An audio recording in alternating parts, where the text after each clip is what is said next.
All right, let's talk a little bit more about this and welcome in the host of the Michael Knowles Show, Michael Knowles, also the author of the new book, which I think is actually out now, right, Michael? Very soon it will be out, Speechless, Controlling Words and Controlling Minds. Sort of the theme of Kamala Harris's trip down to the border, control the media nonetheless. Great to see you, Michael. Great to be with you. And yes, the book is finally out. I have been shilling this thing for months, and the book is now out officially this week. All right, so get a copy, read it. If you're not doing anything this weekend, you might learn something. So this border trip is kind of like, show me you care about the border without actually caring about the border, I guess. I mean, you know, you can see how contrived and controlled and calculated this trip is. Do you think that she'd be going there, Michael, if the former president wasn't?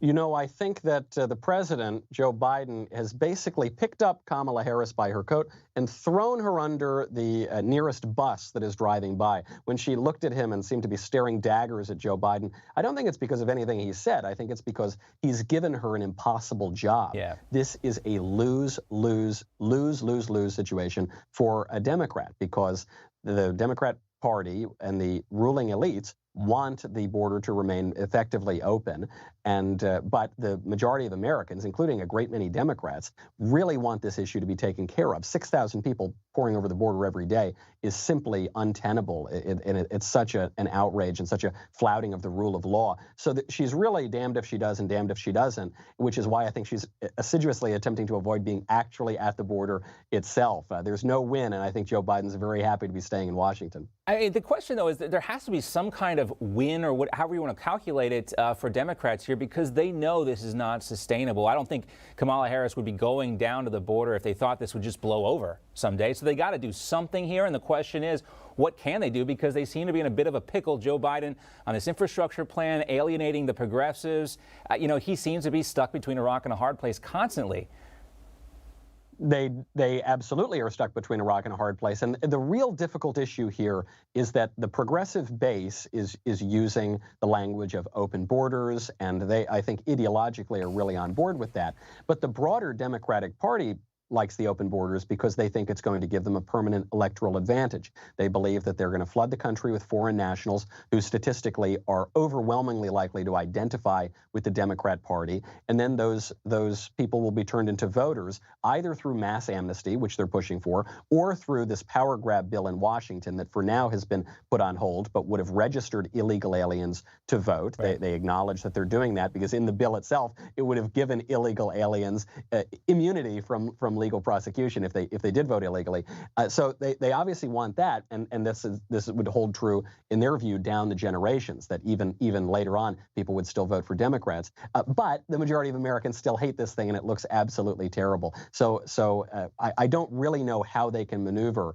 And I think that's why Joe Biden would prefer to stay at the White House. Yeah, maneuver is a good way to put it, because that's all they're doing. They're not actually trying to solve any problems down there. All right, Michael, a couple minutes left here. And last time, or maybe a couple times ago, we played Hot or Not. And the game is, are you hot on these stories or not so hot on these stories? So let's run through a few of them here. Hot or not, and why? First, Britney Spears and the conservatorship story. Are you into it? I'm very hot for this story, not only because when I was a young man I was very hot for Britney Spears, but also because this is we all were, I think. This is a really difficult issue in terms of the question of conservatorships and what happens when people are not in their mental faculties. But now what we've learned from this hearing is that Britney Spears is being prevented from removing contraception. I mean, she is not being permitted to have a child. This is the sort of hideous thing that we saw during the eugenics movement. It's the kind of practical forced sterilization that you see out of communist China. And now this is being permitted in the United States. A heinous moral evil. People should be held to account for it. And I absolutely think we need to free Britney. Free Britney. All right. So next story, Mumford Sons co-founder Winston Marshall is leaving the band so he can speak freely and play his banjo freely. You know, we all love the banjo. Hot or not on this story?